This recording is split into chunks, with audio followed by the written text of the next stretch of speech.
Jet tempur J-20 China Tiongkok, klaim telah menembak jatuh 17 unit Rafael India.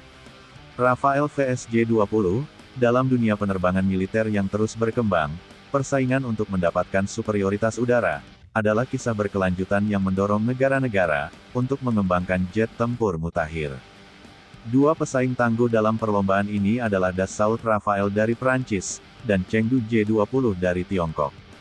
Kedua pesawat tempur ini, mewakili puncak kemampuan kedirgantaraan negara masing-masing, dan telah menarik banyak perhatian dan perdebatan dalam komunitas pertahanan global.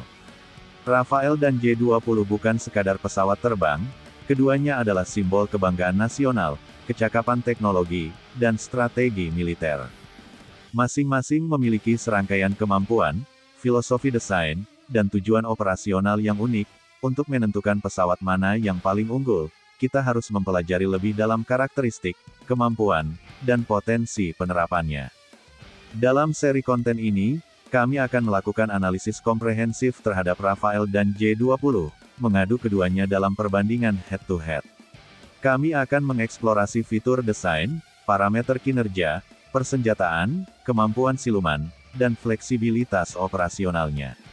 Di akhir seri ini, Anda akan mendapatkan perspektif yang luas, tentang jet tempur mana yang unggul dalam kontes berisiko tinggi untuk mendominasi udara. Dalam sebuah simulasi perang udara yang diadakan China, jet tempur generasi kelima mereka, J-20, Mighty Dragon, dikabarkan berhasil menembak jatuh 17 jet tempur Rafael milik Angkatan Udara India. Klaim ini tentu saja menarik perhatian, dan menimbulkan pertanyaan tentang kemampuan kedua jet tempur canggih ini.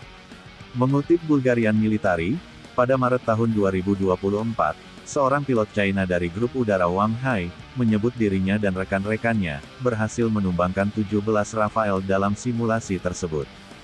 Hal ini menunjukkan bahwa J-20 memiliki beberapa keunggulan dibandingkan Rafael. Membandingkan Dassault Rafale dan Chengdu J-20 adalah tugas yang kompleks, karena kedua jet tempur tersebut memiliki kekuatan dan kelemahan yang unik. Keduanya dirancang untuk tujuan strategis dan operasional yang berbeda. Berikut perbandingan detail kedua pesawat ini dalam berbagai aspek utama. Rafael adalah produk perusahaan dirgantara Perancis Dassault Aviation. Ini adalah jet tempur multiperan yang dirancang untuk fleksibilitas dalam skenario pertempuran, termasuk pertempuran udara ke udara, serangan darat, dan pengintaian.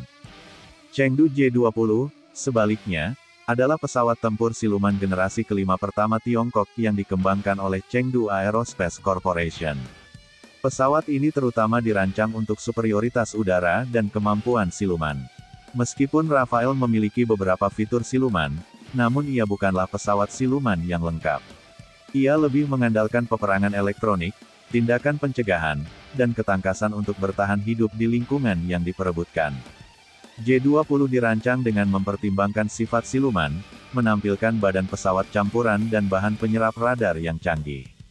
Fokus utamanya adalah pada dominasi siluman dan udara. Rafael memiliki kecepatan tertinggi Mach 2, dengan radius tempur sekitar 1000 km, dengan bahan bakar internal. J-20 mampu mencapai kecepatan hingga Mach 2, dan memiliki radius tempur yang lebih panjang, diperkirakan sekitar 1100 hingga 1200 km dengan bahan bakar internal. Rafael terkenal dengan kelincahannya, sehingga mampu unggul dalam situasi pertempuran jarak dekat. Pesawat ini memiliki rasio dorong terhadap berat yang tinggi, dan kontrol fly-by-wire yang canggih. J-20, meskipun kurang bermanuver dibandingkan Rafael, namun mampu mengimbanginya dengan rudal udara ke udara jarak jauh dan silumannya. Ini dirancang lebih untuk pertempuran di luar jangkauan visual. Rafael dilengkapi dengan berbagai macam amunisi udara ke udara dan udara ke darat, termasuk rudal udara ke udara Meteor dan Mika, serta amunisi berpemandu presisi untuk serangan darat. J-20 membawa rudal udara ke udara jarak jauh, seperti PL-15 dan PL-10, dan diharapkan juga membawa senjata udara ke darat yang canggih. Rafael dilengkapi avionik canggih, termasuk radar RBE-2 AESA, yang memberikan kesadaran situasional yang sangat baik. J-20 dilengkapi dengan radar AESA tipe 1475, yang diyakini mampu tetapi mungkin tidak menandingi kinerja radar Rafale. Rafale secara aktif digunakan oleh Angkatan Udara dan Angkatan Laut Perancis, dan juga telah digunakan oleh pelanggan ekspor, yang menunjukkan kesiapan operasionalnya.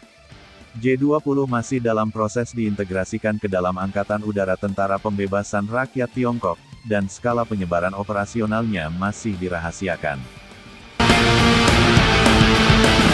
Rafale dilengkapi dengan sistem peperangan elektronik canggih, dan tindakan pencegahan untuk melindungi diri dari ancaman musuh, meningkatkan kemampuan bertahannya di lingkungan yang tidak bersahabat. J-20 kemungkinan memiliki kemampuan peperangan elektronik, namun tingkat dan efektivitas sistem ini masih dirahasiakan. Rafale telah terlibat dalam pertempuran di berbagai medan, termasuk Libya, Mali, dan Timur Tengah, menunjukkan kemampuan multiperannya. J-20 relatif baru dan belum terlibat dalam pertempuran aktif. Peran utamanya adalah superioritas udara. Rafale dianggap sebagai pesawat mahal, sehingga membatasi keterjangkauannya di beberapa negara. Namun, kinerja sepadan dengan biaya yang dikeluarkan negara-negara yang mampu membiayainya. J-20 diyakini lebih hemat biaya dibandingkan dengan beberapa pesawat barat. Hal ini bisa menjadikannya pilihan yang menarik bagi negara-negara yang mencari kemampuan canggih dengan anggaran terbatas. Rafale mendapat manfaat dari infrastruktur pendukung yang mapan dan jaringan pemasok, menjadikan logistik dan pemeliharaan relatif mudah bagi negara-negara yang mengoperasikannya. J-20 mungkin menghadapi tantangan dalam hal logistik dan dukungan pemeliharaan di luar Tiongkok, karena rantai pasokannya yang unik dan pembatasan ekspor teknologi. Negara-negara yang mengoperasikan Rafale mendapat manfaat dari program pelatihan ekstensif, dan keahlian yang ditawarkan oleh Dassault Aviation, sehingga berkontribusi terhadap kemahiran pilot. Mengembangkan program pelatihan komprehensif untuk J-20 mungkin memerlukan waktu, terutama jika suatu negara masih baru dalam mengoperasikan pesawat tempur siluman canggih.